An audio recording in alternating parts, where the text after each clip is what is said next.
just before we start the show, I want to take an opportunity to invite you to join me for the Podfluence Weekly newsletter, which is available both on LinkedIn and through the official newsletter channel. Now, if you are on LinkedIn and it's easier for you to follow there, then please just click on the link in the show notes, which will take you straight to Podfluence on LinkedIn, where you can subscribe for free and get weekly updates on Podfluence articles as well as episodes.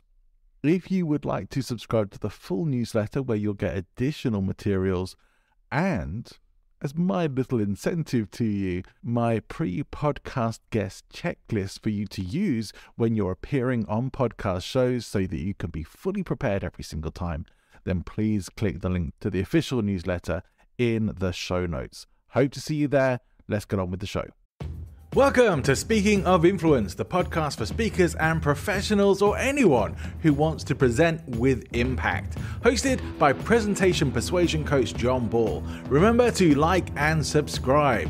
If you're thinking of starting a podcast, there couldn't be an easier way to get started than getting started with Buzzsprout. They have all the tools and resources you need for starting a podcast and getting it out to all the major podcasting networks. Check out the link in the show notes and get your podcast started today.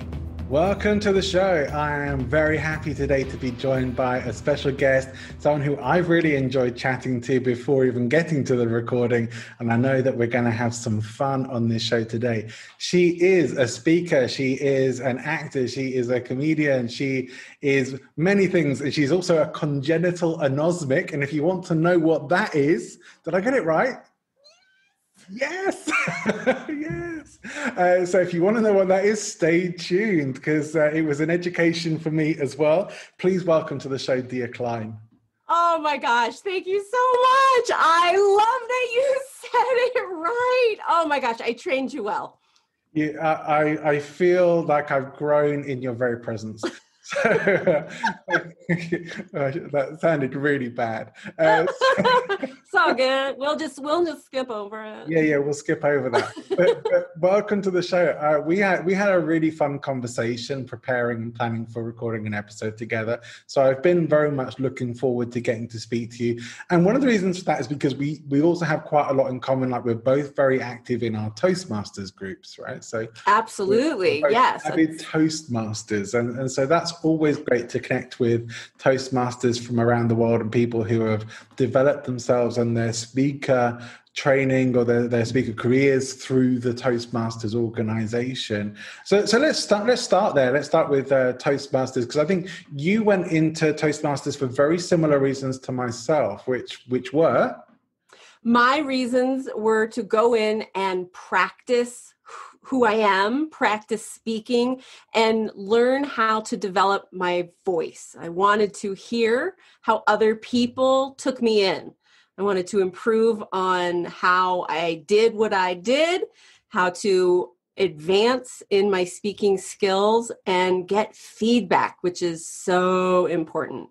Yeah, that's very important. I just wanted to learn how to make toast and realized that it was all about public speaking instead, but I stuck with it anyway. I'm still waiting for the marmalade.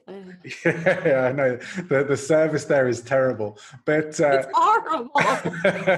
If you're waiting for food. But no, similarly to you, I recognized that my public speaker muscles were atrophied and I really needed to start flexing them again and getting back into the habit because I love doing public speaking. And I did a lot when I was in the UK, but since having come to Spain, I did a lot less. And so joining Toastmasters got me back into it. And for me, reignited my passion for public speaking again to a point where I've started focusing a lot of my work now on that. And of course, doing a podcast that's all about presentation skills, public speaking, and related areas as well, which is why we're here now talking. But for you, it's led you to some interesting places as well, right? Yes, absolutely. So one of my goals when I joined Toastmasters that I found out once I joined Toastmasters, I found out this was a goal, is they have competitions. I had no idea. And for me to say the word competition and public speaking, I'm just like ecstatic. Where do I go? What do I do? What stage? I was all over it. And I just attacked all of the competitions that were available within the Toastmaster organization, which is a lot. They have plenty of opportunity in all different types.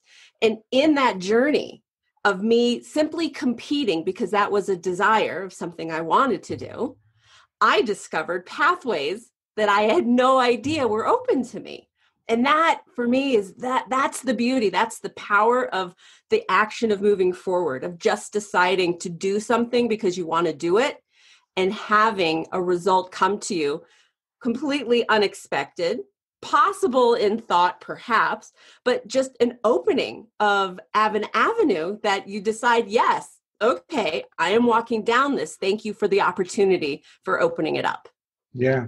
Interestingly that you mentioned pathways, because that is the system that Toastmasters now uses for helping people to progress. So I'm sure that was a happy accident. But I'm on the pathway system myself, and I've been doing the coaching pathway. I forget exactly what it's called, like supercalifragilistic coaching or something like that. But next, I'm on my last project for that, on level 5 on my last project. So once that is done, I fully intend to start a new pathway. And my next pathway is going to be humorous speaking, because that's something that I really want to focus on, and I enjoy doing it. There's for me, there's one of the best things about being up on the stage is getting your audience laughing and enjoying themselves whilst you're up there speaking. And I like being held responsible for people's laughter. Love that. That's awesome. I love that. But you do too, right? You like making people laugh too, right? I do. And that's the funny thing. So my whole life, I've been accused of being too much. D is always a lot. And I've always had to realize that and simmer myself down somewhat sometimes. But I've just heard that a lot. And I've always been me. I've never been afraid to express my opinions or my individuality or anything like that. But it never occurred to me that I was funny. Like, I was just me, and it was a lot. And I just went forth in life. And it wasn't until I was in Toastmasters and I started doing speeches and competing where you have to come up with a speech. And one of the core tenets of public speaking, specifically in a Toastmaster competition, is laughs. You have to count your laughs. Oh, you didn't have 25 laughs, you're not going to win. Like, this is a big deal about having enough laughs. Mm. And I started thinking, I guess I should infuse more of me into my speeches. And in doing that, I saw the reaction of the crowd. Like, people laughed at me. People enjoyed my humor. People saw my off-kilter speaking topics and the way I would present as humorous, as enjoyable and memorable. And then the feedback that I got from people who have, and I'm going to say qualified opinions, because everyone has an opinion. But then there are people who have qualified opinions that are people who you should listen to perhaps a little stronger. An important distinction, yes. Yes. And I had 2 people come up and tell me separately within 2 weeks that I'm funny, that I am indeed a comedian. And it was life-changing for me, because it never occurred to me. I would never have been that brazen. In all of my chutzpah in life, I would never have been that brazen to have called myself a comedian. It just seemed not me. Mm-hmm. But then I decided to listen to the qualified opinions. I decided to listen to 2 people who told me the same thing. I could have ignored it, but I chose to listen. Well, I'm glad you did. And, no one's ever accused me of being a comedian yet. So I'm still hoping for that one. But certainly the laugh response I sometimes get seems to fit in with the points where I hope people will laugh. So I generally go with the assumption that they are laughing with me rather than at me.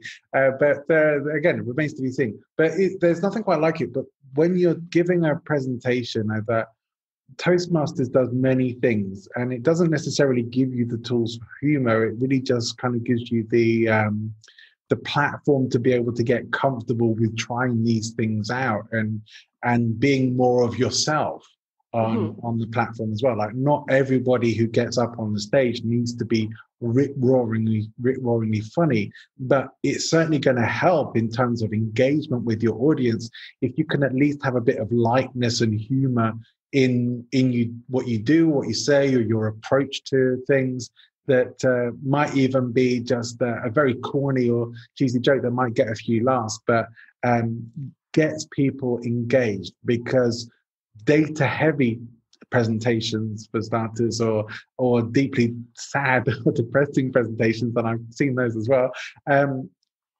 whilst they can be interesting, it's like it doesn't really leave you where you really want to leave your audience. And so humor and lightness allows people to explore sometimes deep and not necessarily dark topics, but sometimes deep or more serious topics in a way that is much more accessible and engaging, I think. Yeah, and that's your responsibility as a speaker, is to understand that you're holding the audience in your hands, and it's your responsibility to take care of them. Sure, you want to inform and you want to educate and hopefully entertain, but it's your responsibility to understand that you're taking them on a ride. And if you're going to bring them down low because of the sadness or depth of your story, you have to temper that, because your audience can be so invested in you and what you're saying and so empathetic to what you're trying to convey that can turn them off. It's scary to feel that much. Yeah. And your audience can turn against you. And that's why pairing it with humor, to have that roller coaster, that up and down, allows people to exhale and come back in. Because when you're being too intense, they draw away. Mm-hmm. You know, for me, when I first joined Toastmasters, I had attended a few different ones in the UK, but never joined. And then when I actually joined here and started preparing speeches, I already thought I was pretty much, you know, the bee's knees, and was going to be pretty good at this. And you know, having attended a few times and done table topics and won best table topics for the times I'd gone as a guest, I'm thinking I was feeling pretty confident. But then when it actually came time to creating my first speech, and the first hurdle I hit was that I had never before had to edit myself down to being able to give a speech in 5 to 7 minutes.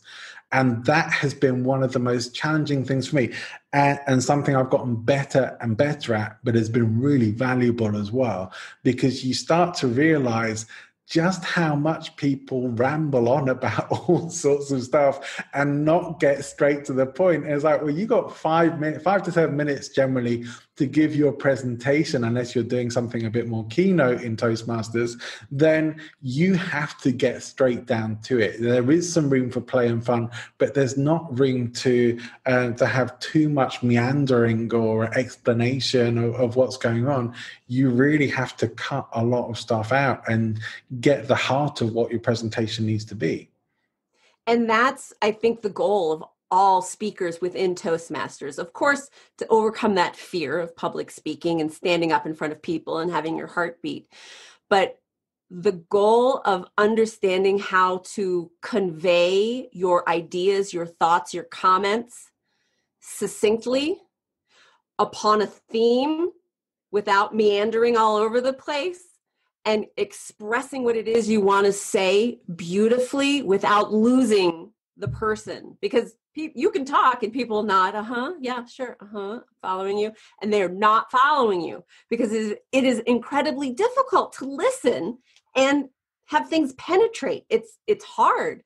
And you learn through Toastmasters, through practice, through repetition, through failing, because you did it wrong. You learn how to do it properly. Yeah. And you learn, if you're going to talk about a thing, you can't have more than 3 things because it's too much. And if you're going to talk about those 3 things, repeat them. Push the theme. I don't care if it's not on stage. If you're just talking to somebody, you're going to lose them if you just keep rambling. So the ability to, in your head, quickly and efficiently come up with the idea of how to convey your thoughts is so powerfully important. And Toastmasters helps you do that. And if you're going to do humor, especially if you're going to actually do comedy specifically, that is essential. It is huge, because when you do humor, I always tell people in my club, they'll ask me, Dia, how do I make this funny? How do I put funny in this? And I'm like, I don't know why you're asking me. I know what's funny for me. You just need to go up and try stuff, and we'll tell you what's funny for you. But one of the key tenets is when you're doing humor, I always tell people, like, cut out like at least a third of your content. Because humor isn't about rushing through to convey everything you want to convey. Humor is how you convey it and the pause in the reaction after you say it. Right. The whole principle of being able to give people space to have the response. And the thought, like, sometimes they might be finishing a sentence or making a mental connection from what you've just delivered that's going to deliver the laugh. And if you don't give the space for that, then you're treading on your own audience participation. You're treading on the laughter, which is a cardinal sin for comedians, I'm sure. Oh my God, yeah, where it's like, they're laughing. What are you doing? Stop. And it's hard to have confidence in holding for the pause. It's a very intimidating thought, because you're asserting that you're funny. Yeah. You know what you said should create a reaction, so you're going to wait for it with confidence. So having had some people come and tell you that you were funny after some of your presentations or competition speeches, where has that led you? What journey has that taken you on? When I first started in Toastmasters, I'm an actor. That was my thing. Like, I want to start getting back into acting, and I need to exercise that muscle of just getting up and performing. And Toastmasters hit that. And I decided in doing this that I'm trying to discover who I am, what's my voice, what's my message. I needed to coach, because that's a hard mission.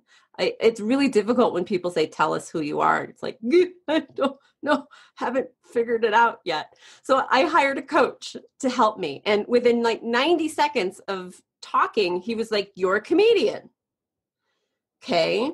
And he's like, we are going to start you doing stand-up. Like, comedy? And he was like, it's just let it go. He said, it's going to be what it's going to be for you. So we're going to focus on storytelling. So comedic storytelling, not that kind of like tell a joke, get a laugh, tell a joke, get a laugh. He said, we'll find your own style. And never in my life, ever had I ever thought standing up on a stage and doing stand-up comedy would be the thing I would want to pursue. And he's telling me this, and I'm letting it sink in. And then I do a competition, and I win this competition, which is effective feedback competition, where I give impromptu feedback to a speech. And it just so happened that one of our world champions of public speaking, Darren LaCroix, was in the audience, and he comes up to me and he's like, you have it. You've got it. You're funny. Pursue it. And then he told me I reminded him of Gilda Radner. Well, that was a huge compliment. I know. I was like, if anyone's watching this and thinking, who's Gilda Radner, you must Google her, look her up. She was absolutely incredible, and that is a huge compliment. Darren is great. Darren hopefully has agreed to come on the show in the future as a guest as well. So I'm looking forward to having him on at some point as well. And again, it's worth watching his winning speech. I think it was 2011 that he won the World Championship.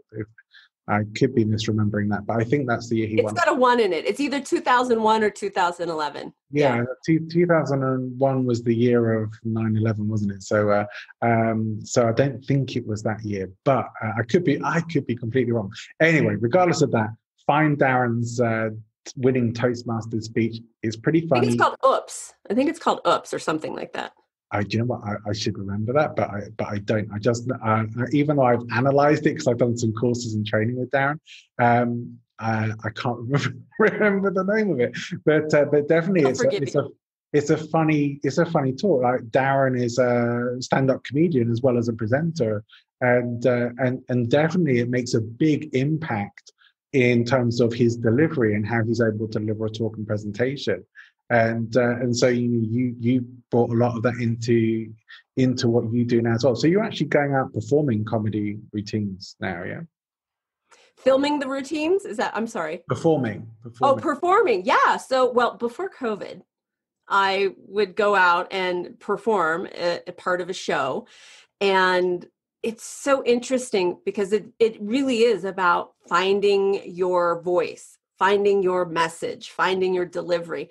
And it's really about feeling comfortable in failure. That's stand-up comedy. Stand-up comedy is knowing you're probably not doing that well. You're going to hope for a laugh or two and realize that when you're done, the next time you do it, you'll probably want to retool everything you did. So it's this insane exercise of accepting that failure is progress and learning what didn't hit and why it didn't hit. And that's the awakening part. That's the stuff, having my coach, Ron, helping me with the stand-up comedy. The things he would tell me in his feedback were mind-blowing and helped me redefine how I see myself and how I present myself. It just in life, not just on stage. Yeah. Guests or listeners will realize what a small world circle we're in when I say I've recently recorded a show with Ron and it was I think it was either through Ron or it was through I think it was through Denise who introduced me to you and to Ron. And so again, he's a great guy. We chatted for a long time. I think we actually he's a really great guy. He is. He's so funny. We ended up, I think, recording close to 3 hours. It was like, we have to finish this up because otherwise I'm going to actually wet myself in my seat. I have to go to the toilet. I'm enjoying the conversation. Yeah, we'll have coaching sessions and it'll be like, Ron, it's been an hour. What the hell did we talk? We have not touched me. Like we just go off on each other. But yeah, I know that show's going to need a little bit of editing because we went off on some serious tangents, but there was some really good stuff in there as well. But yeah, I mean, a great coach and to help you get started for what you're doing, for what you're performing when you're able to perform. What would your audience perhaps decide is your style of comedy? What would they describe your style of comedy as? Oh, wow. Okay. So they would describe my style of comedy as racy, as self-effacing, and yeah, I guess, see, you're putting me on the spot. I just put you on the spot and it's all too much. Take a moment, take a breath. It's all good. They think I'm funny. They think, and I push buttons. I'm a button pusher and I'm not afraid of racy topics and making the audience squirm a little. So when it comes to creating your material, I mean, where do you start? Where does the creative process start for you? I am an introvert, as I think many professional actors, comedians, public speakers are. Yeah. We're introverts with the extroversion kind of factor. Yeah. And as an introvert, I'm always in my head. And I'm always retelling, thinking of jokes, not like jokes, but comedic things in my head, how to replay it, how to rephrase it. So I'm constantly, whether I'm trying to sleep, not sleeping, working, not working, I'm always in my head coming up with these really cool, I think, ideas. And if I'm lucky or motivated enough, I'll write them down. then I can flesh them out later. And then I get really excited to put voice to those thoughts that were in my head to see. Anyone? Was that funny? No? Huh. It's funny in my head. It's one of those interesting things in comedy of you don't really know what's funny until you get the reaction from your audience sometimes, and but also from conversations I've had with comedians, you might get a laugh for something you didn't get a laugh with one audience, with another audience might find it funny. So it's tough. How do you gauge, and what's your process for going through what you put into your acts, what ends up in your type 5 or whatever? Yes, right. Yes. Yeah. Is that the right Well, I definitely believe in the power of 3, right? So performing it 3 times, of course, trying to improve each time. But if it really bombs the first time, it's kind of like, that was probably not as funny outside as it was inside. But 3, if you don't feel like it's targeting and getting a result after the 3rd time, I would say that's my indication of set it aside and move forward. When I get positive feedback from my qualified opinions, my coach, Ron, and people in the audience as a reaction, and I consider those qualified opinions depending on the audience. Like, is it 3 people in the room? Am I really going to value the opinion of the laughs of 3 people in the room tonight? I'm going to have to be working really hard to get the laughs, but I don't know that I could qualify that as valid. So it's really about knowing your audience and pivoting and understanding, I don't know that this is really going to give me proper feedback. It's going to give me practice, but I don't know about feedback. And as I do in Toastmasters, I'll bring some of my tamer sets in because, PG-13. I'll bring them in and I'll see if these people who know me, these people who are tired of laughing at me, will laugh at a new idea. And I'll just kind of test the waters there. But honestly, I really rely on Ron's feedback, my coach, and I really keep trying to train me into understanding what's hitting and why. Like Ron told me in the beginning, he's like, stop being angry. He's like, you're so open and happy and people want to listen to you. Don't be angry. And I'm like, what are you talking about? I'm not angry. And then he made me watch a video back and I was like, oh, okay. I hear you. Huh. Okay. So I'm trying to tune myself in more to understand and fight for the skits, the pieces that I think are effective. Like I have a couple that I think are really effective. And a couple of them that I've butted heads with Ron, I'm like, no, you're wrong. This is a really good thing. You watch, I'm going to develop it better. But this is really good.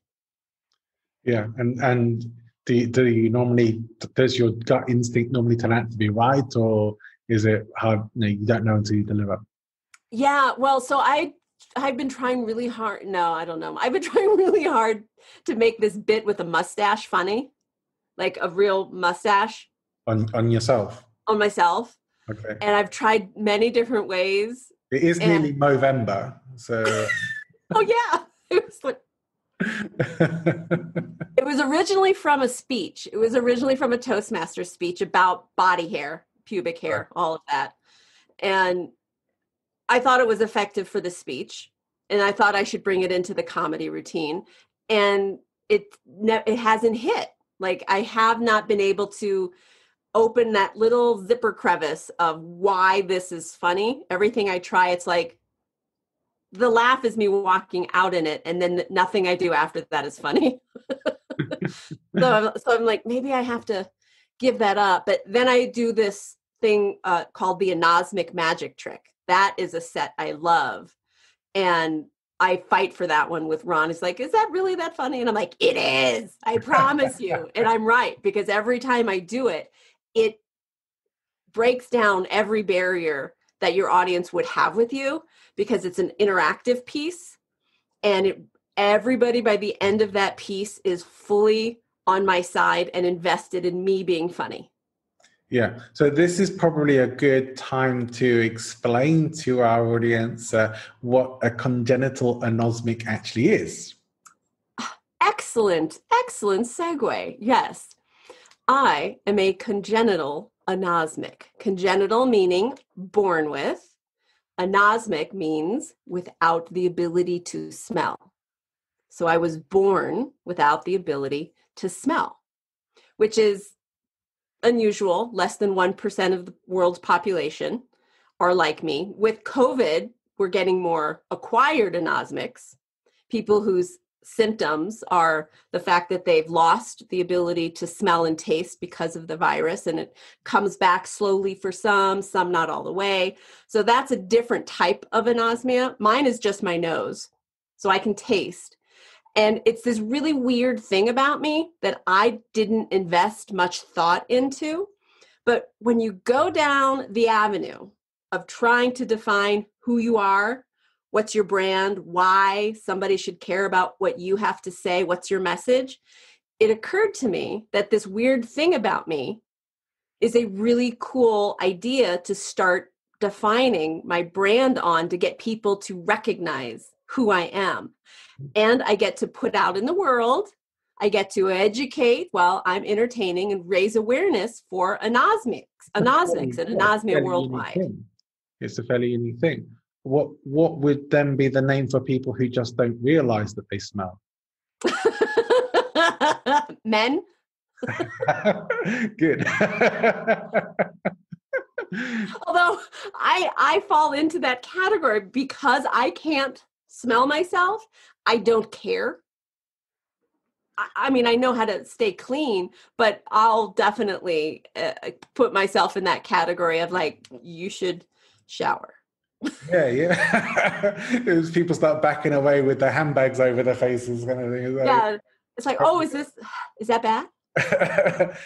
Probably a good indication. But I mean, in terms of I guess people who've never had that, I mean, as you said, maybe more people now as that's been some of the symptoms for people with COVID are having an experience of that now. I don't know if that's something that stays with them or if it's just temporary, but certainly they're getting a sense of or a lack of sense of what that experience has been like for you. But has it had a particular impact on your life in ways that might make your experience quite different to other people's? That's a very interesting thought process on that, because I know nothing other than my reality. Yeah. And my disability, my inability to smell, has only impacted me in ways that could kill me. Right, like you might not smell gas or something like that, you mean? No? Right, like I've almost burnt my house down 5 times. Right, because you wouldn't smell the smoke. Right. I mean, but other than almost dying because of my disability for various reasons, my experience in life has been completely equal and not at a loss comparatively to anyone who has a sense of smell.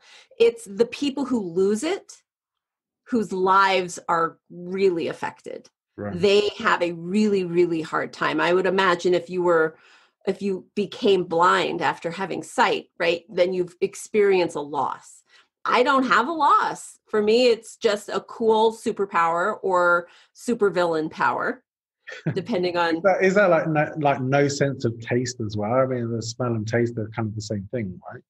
Well, only for people like you can smell and taste. And if you lost your sense of smell, your sense of taste is going to go with it because you don't know how to perceive them separately. Yeah. For most congenital anosmics, we have completely isolated and separate. So I taste fully. The way I describe it is, imagine a box of crayons, right?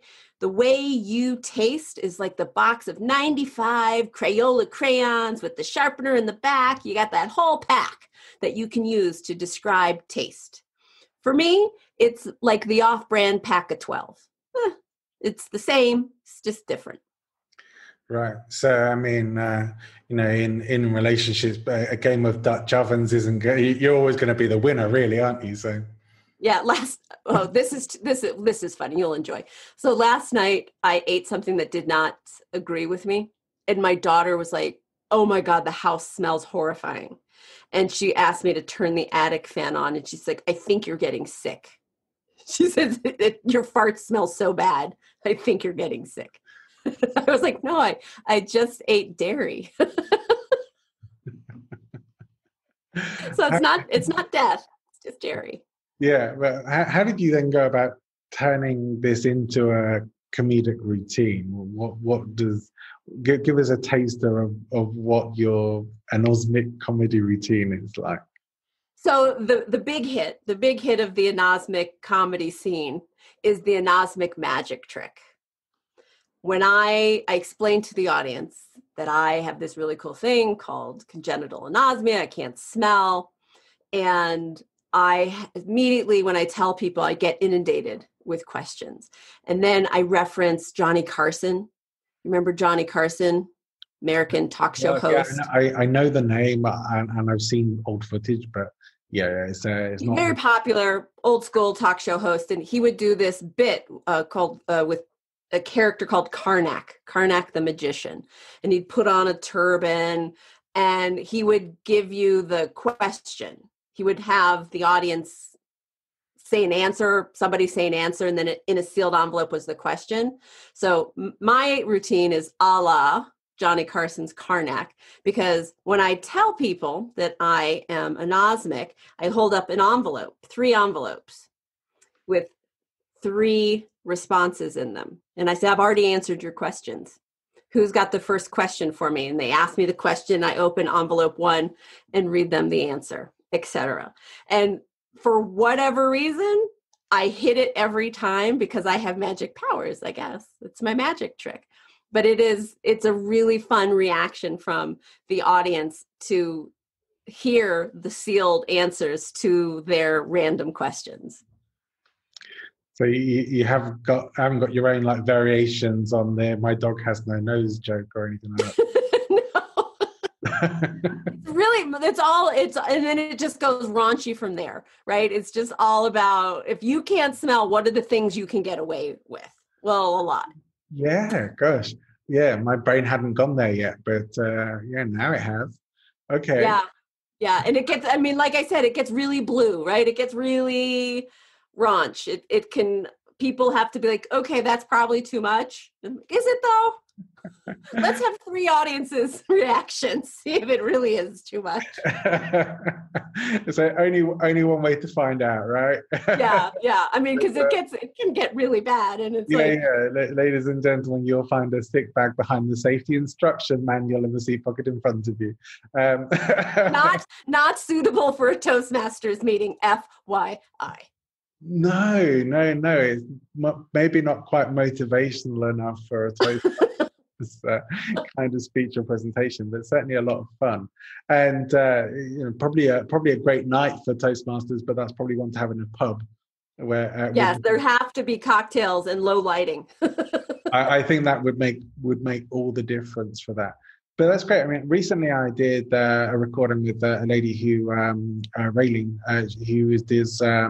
She does stand up, and she kind of got into that through selling sex toys, which seems most of them. But she was doing these parties for selling sex toys, and she was. It was a great fun episode. It's as the time when we're speaking, it's not published yet, but by the time our episode goes out, it will be. And she said that she was making people laugh so much in those talks that she thought, well, I love making people laugh. Let's see if we can take that to the stage. And so she's getting to educate people about some of the sex stuff that she would talk about before exclusively with women in those parties, but now with couples, and saying that it actually has given her an opportunity to help educate people and educate couples and hopefully help them improve their sex lives as well, whilst they're laughing is like the laughter is actually opening up the ability to talk about some of these things that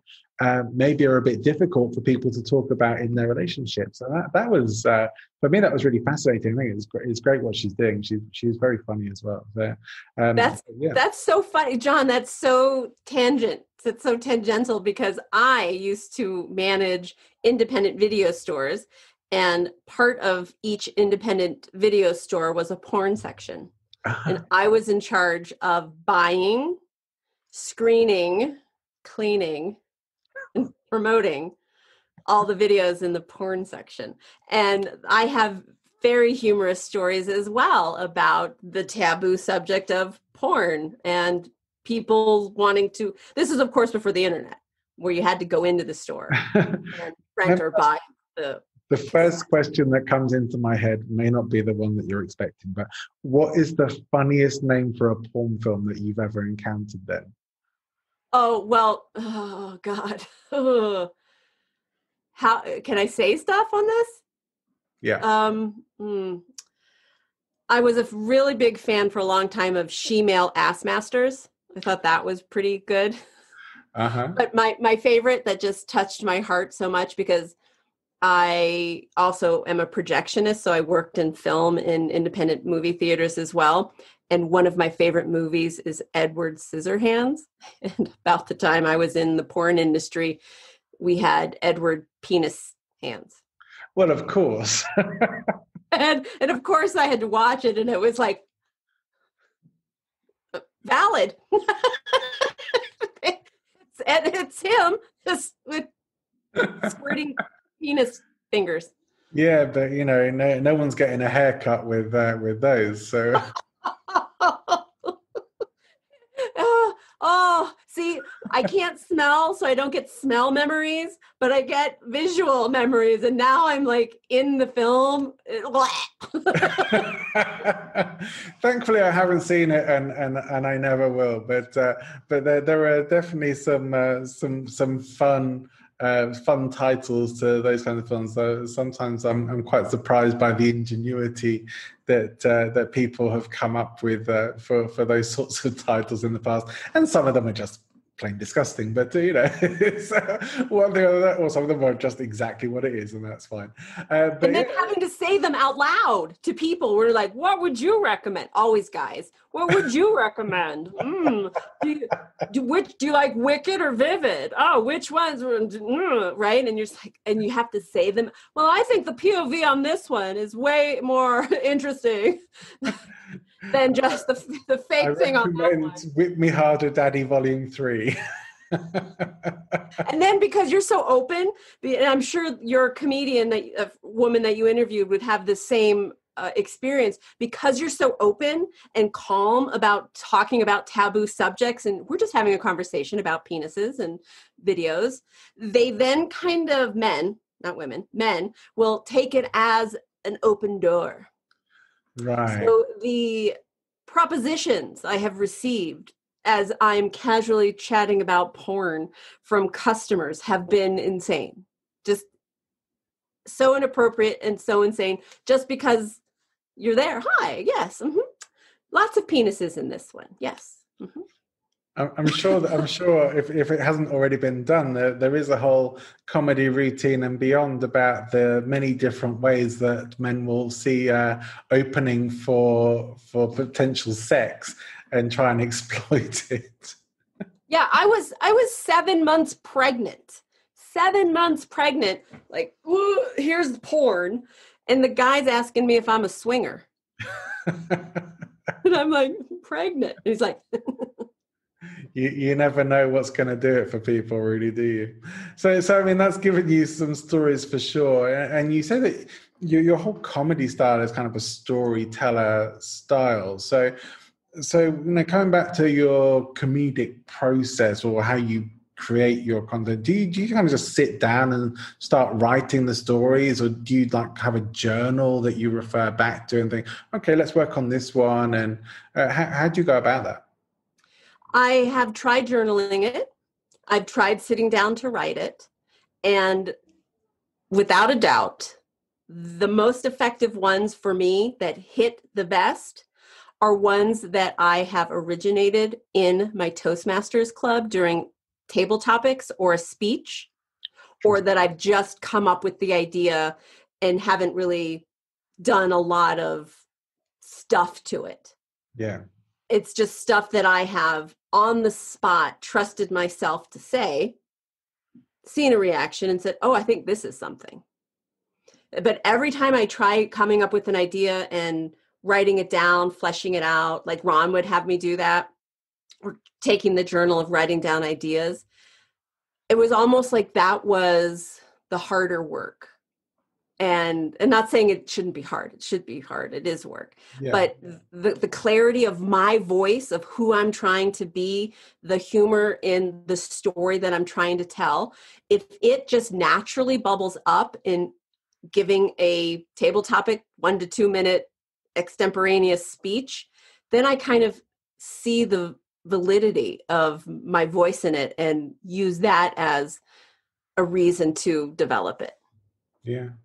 Yeah, so maybe you work better with the more improvisational style of coming up with stuff. Like you work better like in the heat of the moment kind of thing. I absolutely do, and I have a long history of impromptu public speaking, theater, and I feel quite comfortable with that. It's my challenge is meshing the improv with that structured story that you've created, culled, written, produced, whatever. And it's trying to get that produced story to equal the delivery and the genuine humor of the impromptu story. And that for me is the challenge. So I tend to go more, well, this one I hit more with, so I'll go there. Did you find that was like naturally the case for you, or did it just end up like you were doing a lot of improv and you got better at it because you were doing it more often?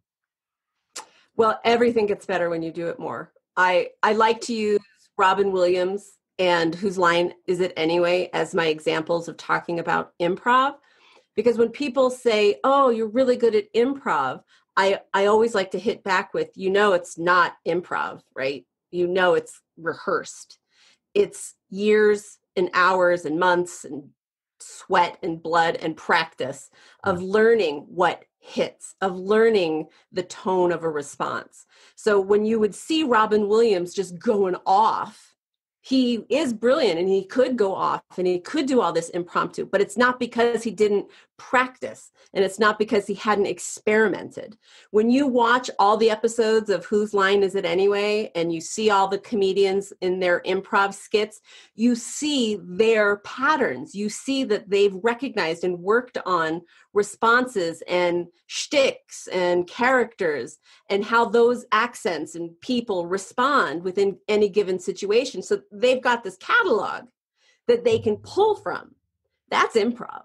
Yeah. Is being able to pull from your practiced catalog and throwing it out randomly. That's improv. And so, I mean, that's a really important thing to bring up, because people, I think, do have this idea in their heads of that people are just completely coming up with this stuff on the spot. It's like you say, it's like this whole reference catalog in their minds, in their experience, stuff they've tried out before, or maybe just something may suddenly connect in the moment, but it's not going to be completely new. It's going to come from what's been done before. Like, the best way to be great at improv is to rehearse. Oh my God. And fail hard. I always express this. I repeat this a lot. Fail hard. Go big. Learn what your boundaries are. Odds are you're not going to hit it, because you can't. It's really hard to go that big. It's not that hard to fail. That's cool.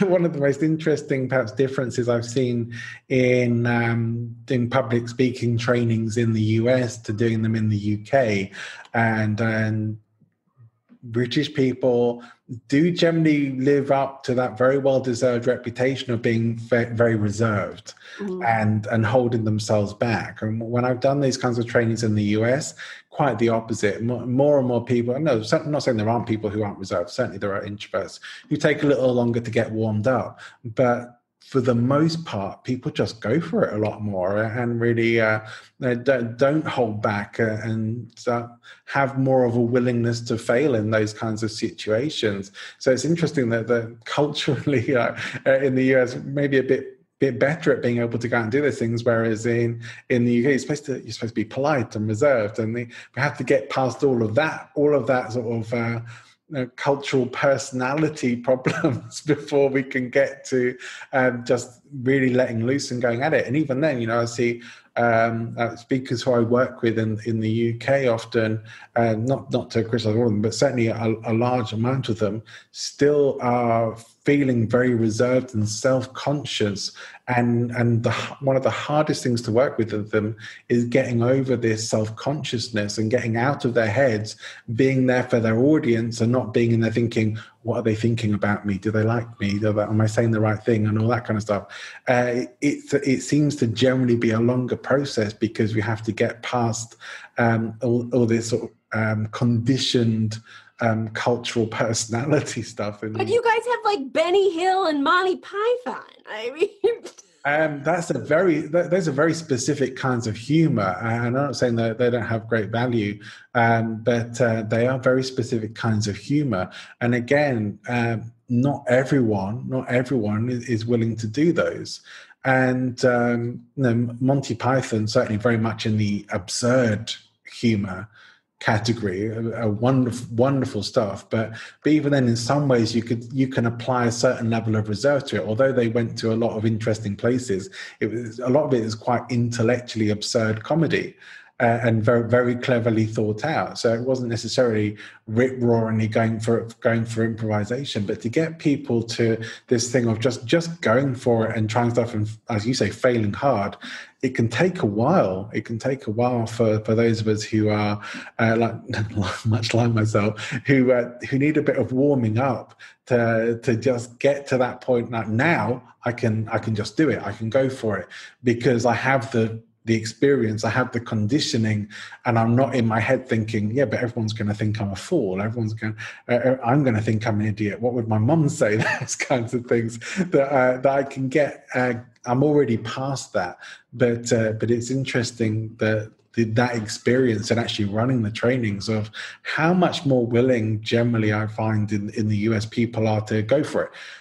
I'd say here in Spain as well, there's in Toastmasters, I see there's a very strong, and this might be internationally, but there's a very strong desire to appear to be very professional in what you're presenting. So again, a bit of the silliness and humor stuff maybe is avoided a lot of the time because I'm going to say that's the club culture. Yeah. Okay. And every club has its own culture. There's definitely more corporate, more business oriented clubs. Clubs like mine are way looser. We follow the tenets, we give the help and do all the Toastmasters stuff, but we chill down on the proper factor because that is just adding another level of fear and anxiety to public speaking is having to do it zipped up and corporate. And I think the value in finding a club that fits your mission. Do you need a business corporate club, or do you want a club that's going to teach you to just be more comfortable, more confident, and finding your voice? And I have gone to the corporate clubs and I stick out like, they're like, oh God, here's Dia, what is she going to say? Oh my God. Don't let her run table topics, for God's sake. You go all over the place. Yeah. and yeah, I do feel that a lot of business talks could really do with a big injection of humor and personality. I'll call it personality. Yeah, that's a good way to look at it. But yeah, it's interesting that there are cultural differences in these things. But in terms of been diverging down a bit of a path here, but in terms of when it comes to improvisation, undoubtedly, you just have to get into the habit of doing it. And the more you do it, like, some people are definitely going to find it easier than other people. There's no doubt about that. And I do think perhaps more naturally extroverted people, although as you say, many public speakers are introverts, but more naturally extroverted people are that bit more willing to go for it and just do that stuff. And so, yeah, I don't really care what you think of me. It's all good. We're just going to have some fun here and see what lands. That we ideally want to get ourselves into that kind of space, because it's only when you're willing to get out there and say, let's just going to do whatever works. And if I look like an idiot whilst I'm doing it, so be it. But that kind of attitude is going to give you the flexibility to go where you need to go to get the laughs or to get the emotional range and responses that you want to get, laughter or otherwise. That you have to have a huge degree of flexibility to be able to shift between these different things. If it's all too much around the same tone, it's going to be pretty dry. Boring. Yeah.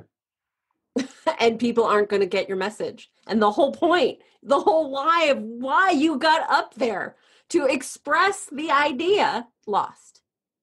Because you weren't able to effectively convey it. Yeah, I one of the most valuable elements of going to something like Toastmasters is being able to get feedback on what you do, because when you do professional presentations, when you do public speaking in other environments, unless you get someone who really likes to give feedback that's been unsolicited, you're not really going to get that much feedback from people.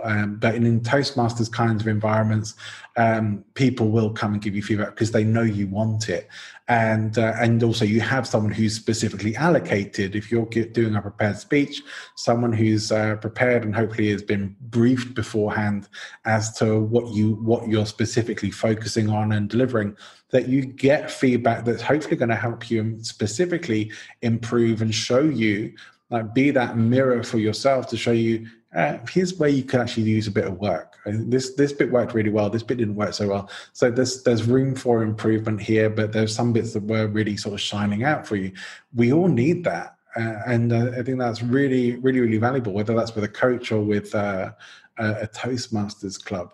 But or with your own camera, because that's the really scary feedback. Sure. I mean, I often get asked by people, when I tell people I do public speaking training and presentation skills training, I will often get asked the question, it must be one of the most commonly asked questions, I'm sure, in this area, but should I practice in front of a mirror?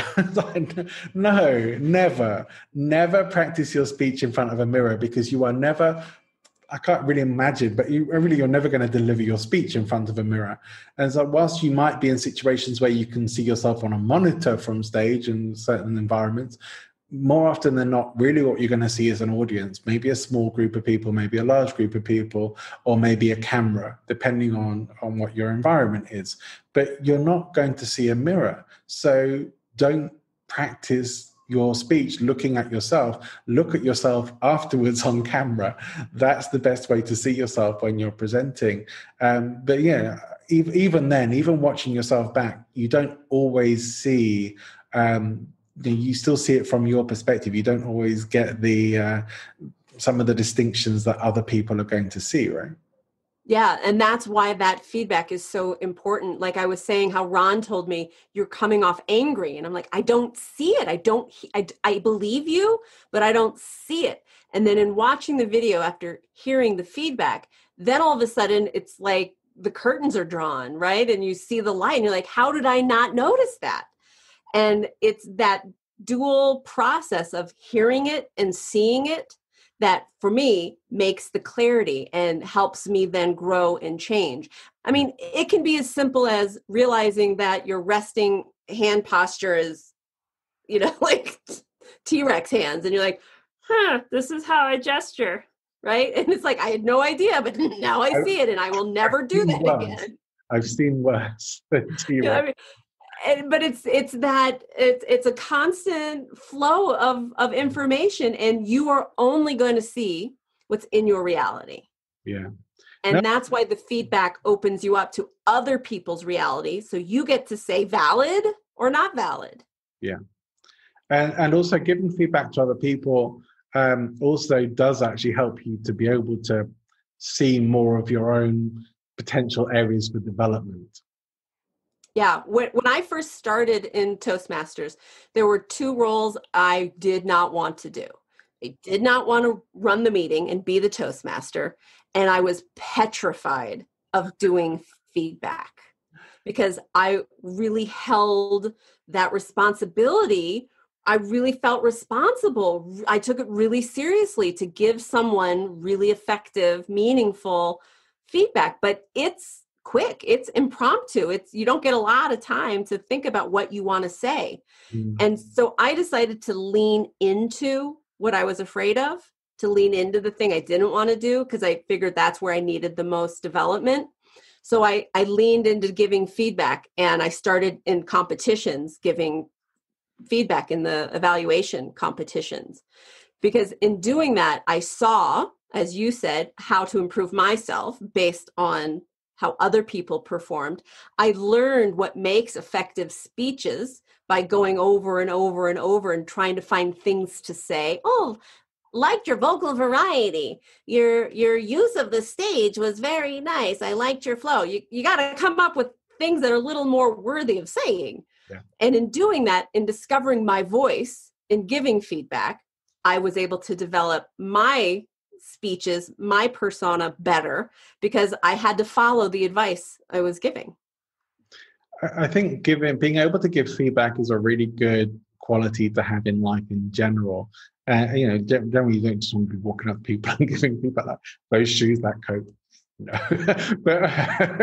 but I mean, in certain situations, it's a really valuable gift to be able to have, especially like in working environments, in team environments. If you're doing raising children, yeah.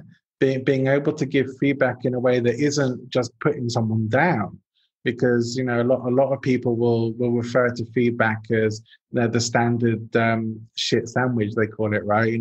Right. Here's one good thing, here's the really bad thing, and here's one good thing, and it's like, well, yeah, that's not really the ideal way. There are better ways of giving feedback, and yet even in the corporate world, the shit sandwich is still the general form of here's your healthy snack for the afternoon, your performance review. This is what you get. Whereas when you're learning more effective feedback techniques, you're going to get things like, well, actually, what you're really looking to do is give people feedback for what they have done really well and why it worked, and why you found it effective, and what maybe didn't hit or land so well for them, or where there is a bit of room for improvement, and what they could perhaps even do to help improve that for themselves, and why they might want to.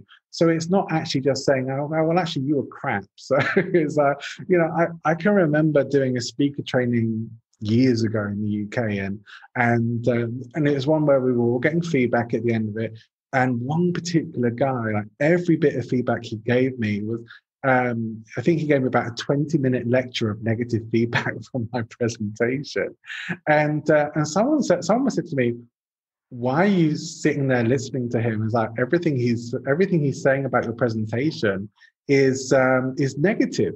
So I think my background is going a bit weird here, but everything he's saying about your presentation is negative. So why are you sitting there listening to it?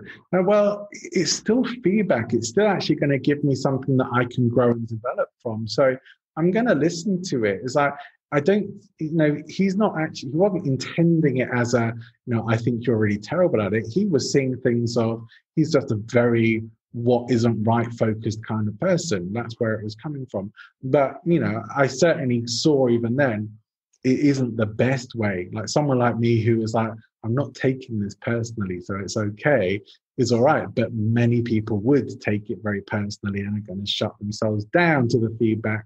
And I think that's where people get stuck in that particular area. So having the skill of being able to give good feedback that's effective and actually lifts people up and finishes up with, here's what was fantastic about what you did. Here's where you really excelled. That's how you should be finishing up your feedback with somebody. It shouldn't just be that, oh, here's a good thing, here's a bad thing, here's a good thing, we're done. Right, yeah, because it can be so demoralizing. It can be soul crushing when the whole purpose of feedback is to raise up and improve. So I don't want to chop you down and then raise you back up, because that's a false sense of doing better, right? It's like, oh, I can only make you feel good if I chop you down. And you said it perfectly. Giving effective feedback is just critical. It's critical to growth, and it's critical to put yourself in a position that's open to feedback, because not everything we do is perfect, and that's okay. So we need to sit in that space of knowing we need suggestions. We are open to ideas. And it's the fear because of being told, here's a shit sandwich. It's that fear that shuts people down. It's like, I don't want your feedback because it was mortifying enough doing the thing. I don't want to rehash it. Well, that was, I think, when I actually first joined Toastmasters, that was the thing I was most concerned about, was the feedback stuff. And now, like, if I just get bland feedback, I'm actually going to feed back to my evaluator.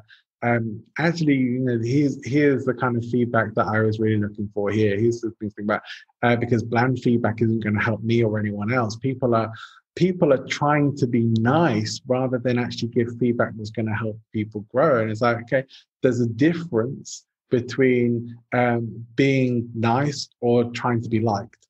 And like, for me, being nice and giving good quality feedback is saying what I actually really need to hear. Whereas to you, being nice is not saying anything that might upset you or that you could potentially take personally. It's like, we have to get into this, like, we can't be too worried that people might get a bit upset. If they do, it really is just a sign that they've got something to work on. You're hopefully not delivering stuff in terms of putting anybody down. But if somebody is like not able to deal with getting a bit of feedback that says this wasn't maybe as good as you might have thought it was, or this is an area where for me it didn't quite land, and here's why. That's actually a gift. It's not an insult or a put down. It's a gift, because it says, okay, and here's the key. Oh, go ahead. Sorry. No, I was going to say, here's the key. Here's the key. This is what I've figured out in life in general with feedback. I keep my mouth shut until someone asks. In Toastmasters, they're asking. That's the whole point. You're there for the feedback. In life, I have to remember to put myself in the position of zipping it unless I'm asked. Because as with opinions or any feedback or anything in life, unless someone is open to hearing the answer, they're going to shut down. And the only way you know they're open is if they ask. And it can be really hard sometimes because you have really valid points and you really want to say something because you know it would be helpful, but it's going to land on deaf ears, because if they haven't opened themselves up to ask, to hear your opinion, it's irrelevant, and it's just going to anger them and break them more. Yeah, and I used to do like a lot of personal development trainings, and I remember when I used to be training like neurolinguistic programming and things like that, and people would come out of the trainings like, oh, I'm a neurolinguistic programmer now. Let's go and find somebody to do my magic on, and then just grabbing the nearest person and like, do you have a problem? I'm going to coach you now. And it's like, okay, this does actually need to be a sort of, I consent to this kind of situation. Yes. That's what we need, an I consent to feedback shirt. This is something that I would like to have. Thank you very much. Rather than I'm just going to inflict this on you whether you want it or not. I think that's important. Because it's a power. When you learn to give effective feedback and you know you give effective feedback, that's a power, and you have to use it for good. Yeah. Really, really important stuff. So I like that we got into this part of the conversation. I don't think I've talked that much about feedback before in the shows. And it's one of the really important reasons why, you talked about working with a coach, and I worked with coaches for years as well, and I do coaching with people, why it can be so valuable to have a coach and someone who can see this stuff and help, not just to help show you what could be better, but also to really see what really is working and hitting for you and cheer you on and be a big cheerleader for that, and also say, but here's some things that perhaps you're not seeing, or here's where a direction that could be interesting for you to explore that gives you new scopes and keeps you growing and developing. I think, again, maybe I've talked about this before on the show, but one of my favorite shows over the last several years has been Marvelous Mrs. Maisel. It's just absolutely fantastic show. Is it Rachel Brosnan, I think is the actress, and she's incredible. She does that so well. And but you know, it did kind of plant into my head this thing of getting up doing comedy and stuff. Well, she just gets up there and kind of does it naturally, just talking about her life. And I don't think there's actually many comedians who just sort of get up on a stage and grab a microphone and start talking about their life without having plan these thoughts first before they go out there. Of course, she's acting, she's reading a script, but it's a wonderful show, and I think it does actually give a lot of value in terms of understanding the process of getting up onto a platform and making people laugh and engaging an audience, you know, and a lot more besides. It's just a really joyful show to watch, in my opinion. But I mean, I'm guessing you've seen the show. Yes, and I'm just loving that I don't think you did it on purpose, but I'm just loving the parallel of comparing how I best do my comedy with how Miss Maisel does hers. So I'm just like, yeah. Thanks, man. You just called me Miss Maisel. All right. Well, you know, it's again, Gilda Radner, Mrs. Maisel, you know, is why not just accept that you are destined to the Comedy Hall of Fame, you know? It's okay. As long as it comes with a check. Like, I just need a check. Somebody with like several zeros. Have to fund the dream, right? There must be a part for you in the next season that's coming up for that show. The lady with the purple hair. Who do I know? Right. Yeah. Like, they'll make me dye my hair. Ugh. Yeah. They've got wigs. It's Hollywood. Oh, right. Yeah. They'll give me a Betty Page wig. I'll bring Betty Page in. I would love to see you on that show. I think you'd fit in very well. So, thank you. Listeners and the lights who are watching, listening, get on it, please. Get on it. Let's make it happen. Yes, I would happily say yes for no paycheck. That's how happily. Yeah, it's a wonderful show. So if anyone's watching who hasn't seen that, but also as well, you know, one of the things that I think has been a real theme for me through a lot of my shows is, and that public speaking and humor really allows is a greater platform for women in general.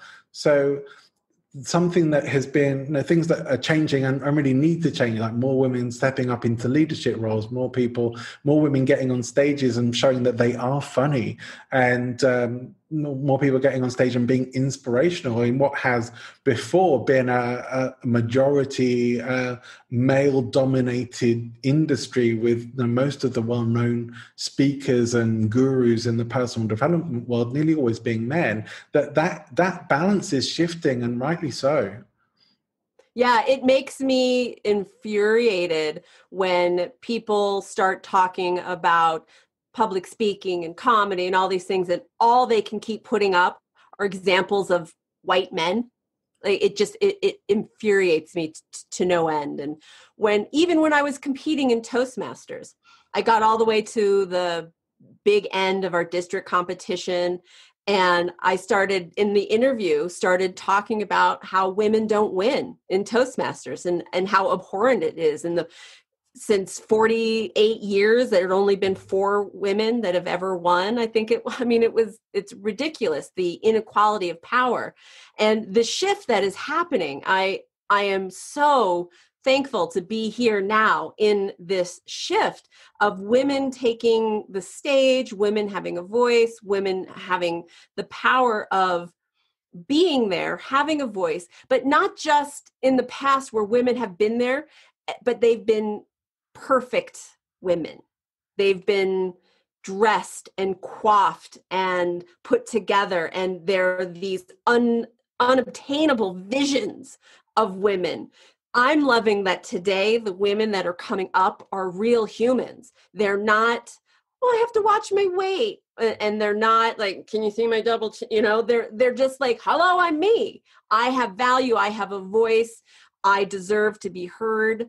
Thank you for raising me up. Here's what I'm going to do. And people are listening, because I think I'm not the only one who's just tired of hearing white guys, old white guys, white guy, but lots of white guys, just too many freaking white guys. Like, you don't reflect the voice of the country, of people who are interested in why are we trying to reflect you, right? Like, let's just be empowered to reflect ourselves. Yeah, it's an interesting shift. Hopefully, one that continues to grow despite pushes for to step back in time and go back to how it was before. There's all these people who seem to want to go back to sort of the 1940s, 1950s family setups, and those are only the people who would be benefited by that. Yeah, or people who just have this illusion that was somehow better and don't understand how difficult life actually was for people in those times, and how unfair those situations were, and all the things we were missing out on because of that particular setup, because of societal norms. It's interesting. I don't think society progresses or changes because it wants to, or because of any other agenda. Then it needs to. We need to keep advancing. We need to keep growing and evolving and developing, and that is why we see these kinds of changes. They are part of an evolution, not part of maybe you could call it a revolution, but it's not revolting against what has been. It's developing past what has been to something new, to a different future. Beautifully said. Beautifully said. Absolutely. Evolution. That's what it's all about, and for all of us as individuals as well. We all have our own unique journey. Some of us are going to be funny speakers. Some of us are going to be more educational or inspirational speakers. Hopefully, but we all have something to say. We all have. The only difference is: are you actually going to get up on a platform and say it or not? And if we all have something to say, you're never going to know what it is unless you start saying things. You'll never get to the thing you should be saying unless you just actively start saying stuff. That's how you get there. Absolutely. I think it's time to start drawing our wonderful conversation to a close, but it's been a real joy speaking to you today. I'm just wondering, for the audience, if people would like to find out a bit more about you, what's the best way for them to do that? You can watch all of my funny videos on my YouTube channel, Dia Klein. You can follow me on Instagram under my company name, SEO, EZJO Life. SEO Life. It's Hungarian for you good. It's Hungarian for you good. Like, are you good, do you mean? So if you're good, you say yo. SEO, yo. If you're not good, you say nemyo. Nemyo. Right. My lighting, I'm just going to try and fix my lighting for this. Is it a magic trick? Is it a podcasting magic trick? Yeah. my lighting has gone really weird, and I don't know if I can, I've lost the cable to my, just bear with me a second. Yeah. I like it. I'm liking the effects. It's pretty good. Yeah, the strobing, and that's what I was going for. Oh, it's after hours. We're turning into a dance club. It is. It's because it's getting darker outside. Like the sun has shifted over, and I should have put my screen backlight on. That would have fixed it all in the first place. But never mind. Never mind. That's a lesson learned for next time. I should have known. I'll edit this bit out. So now that people know how to get hold of you, let me ask you this: if you are recommending someone a book or a course or something to take action on from after listening to our conversation today, what would it be? I always talking about white men. Sorry. I always recommend Dale Carnegie. How to Win Friends and Influence People. It's valid, man. It's learning how to interact with other humans and learning how to hold a space of power and learning how to be a person who is a friend and having people like you. It's hugely valuable. It still is. I mean, almost 100 years old. Definitely. One of my areas of expertise, I guess, or speciality is the tools of influence and persuasion. And again, that's maybe a big reason we're talking about comedy, because it's an important part of that. And that particular book is How to Influence and Influence People is a masterclass in influence and persuasion on maybe on a more personal scale, but certainly it is a masterclass in that. And as you say, it's still very valid today. So I think it's a great recommendation. And it's not complex, right? These are really easy ideas in which to frame how you talk with and deal with other people and how you listen and interact. It's really simple.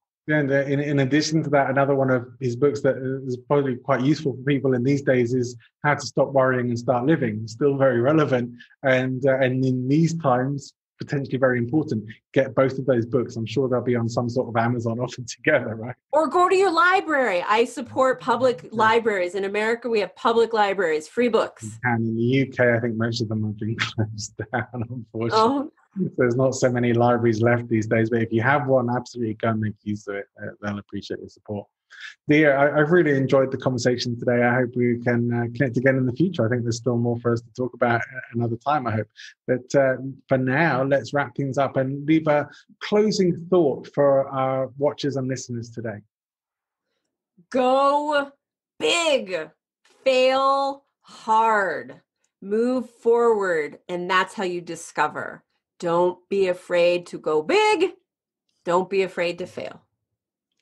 Excellent. It's been a really fun conversation. I've thoroughly enjoyed it. It's been a lot of laughs, and I can definitely see why you're in the comedy world. And I certainly hope you will end up in Mrs. Maisel, or maybe with your own show. Perhaps they need a spin-off.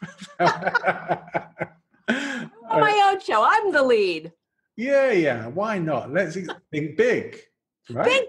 Think big. Oh, John, this has been such a pleasure. I'm so glad we connected. Thank you so much for chatting with me and having this lovely conversation and promoting Toastmasters. Who knew? We certainly have promoted Toastmasters a lot today, haven't we?